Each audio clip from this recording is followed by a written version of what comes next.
இப்போ நம்ம என்ன செய்ய போகிறோம்னா ஹோம்மேட் ஐஸ்கிரீம் செய்ய போகிறோம். அதுக்கு ஃபஸ்ட்டாக என்ன பண்ணணும் அப்படின்னா, நம்ம நல்லா பாலை வந்து தண்ணி கலக்காமல் கெட்டியாக காய்ச்சிக்கணும்.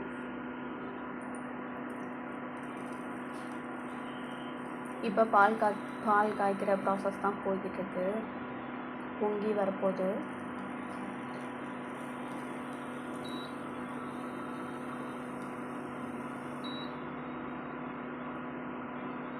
இது நல்லா வந்து ஒரு 5 நிமிஷமாவது நல்லா கொதிக்க விட்டுட்டு, நல்லா பால் வந்து ஆட வர அளவுக்கு நம்ம வந்து இது பண்ணிக்கணும், கொதிக்க விட்டுக்கணும்.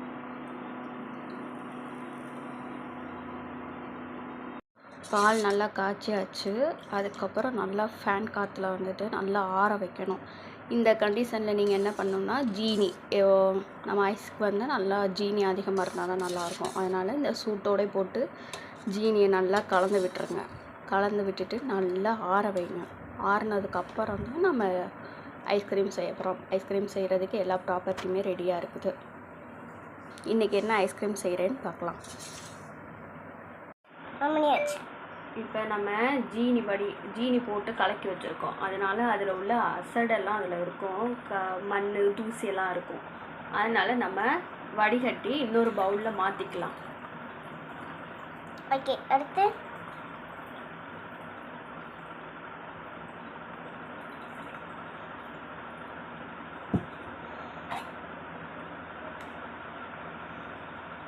ஆடையும் இருக்கும். ஆடையும் ஒரு சிலருக்கு பிடிக்காது. அதனால் நம்ம வடிகட்டி போட்டுட்டோம்னா கொஞ்சம் ஈஸியாக இருக்கும்.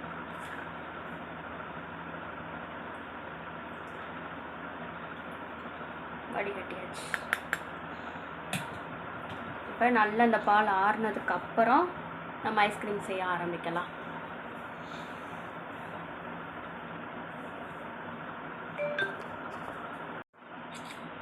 இப்போ இந்த இதில் நம்ம என்ன ஆறுறதுக்குள்ள நம்ம வந்து 4 ஏலக்காய் இருக்குது. அந்த 4 ஏலக்காவை வச்சு நல்லா ஒரு பேப்பரில் வச்சு நல்லா நச்சுக்கலாம்.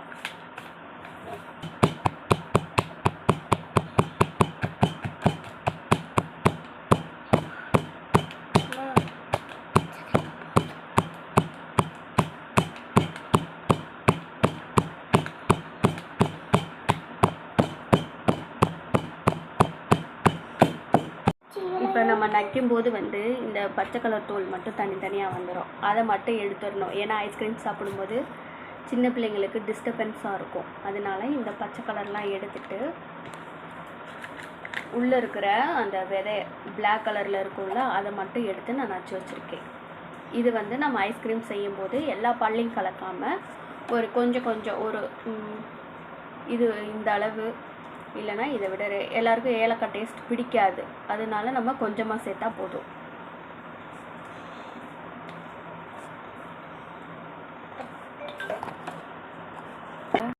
இப்போ நம்ம டம்ளர் எடுத்துட்டோம். இதில் நான் சொன்ன மாதிரி ஏலக்காய் 2 தான் எடுத்திருக்கேன். அதை இதுக்குள்ளே போட்டுக்கலாம். இப்போ இந்த பால் வந்து இதுக்கு இந்த பாக்ஸுக்கு எவ்வளோ வந்து கரெக்டாக இருக்குமோ அந்த அளவுக்கு மட்டும் நம்ம பால் இப்போ எடுத்துக்கலாம்.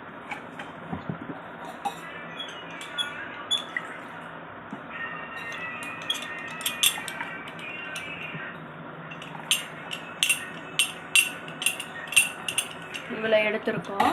இப்போ நம்ம செய்ய போகிறது என்ன ஐஸ்கிரீம் அப்படின்னா, ரோஸ் மில்க் ஐஸ்கிரீம். இப்போ அந்த ரோஸ் மில்கான எசன்ஸ் வந்து நம்ம கலந்துக்கலாம்.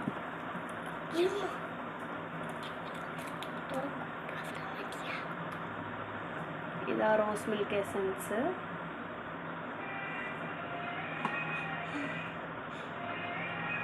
வந்து சேர்த்துடாங்க. வந்து இவ்வளோ எடுத்தால் போதும். நம்ம கலந்துட்டு பார்த்துக்கலாம். இதில் ஓவராக கலந்துட்டோம்னா ஓவராக தித்திக்கும், நல்லா இருக்காது. அதனால் நம்ம கலந்ததுக்கப்புறம் பார்த்துக்கலாம். இப்போ நம்ம ஃபஸ்ட்டு ஊற்றின அளவே போதும். கரெக்டாக ரோஸ் மில்க் கரெக்டாக இருக்குது.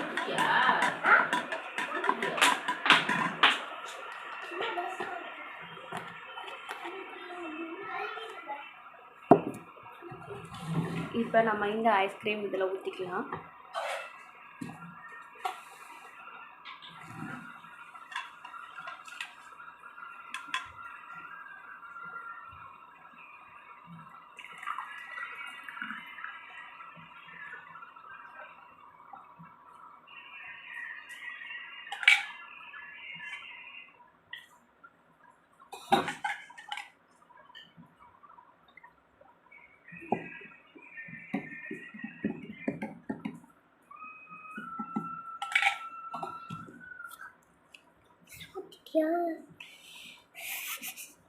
இன்னொன்று பால்ஸு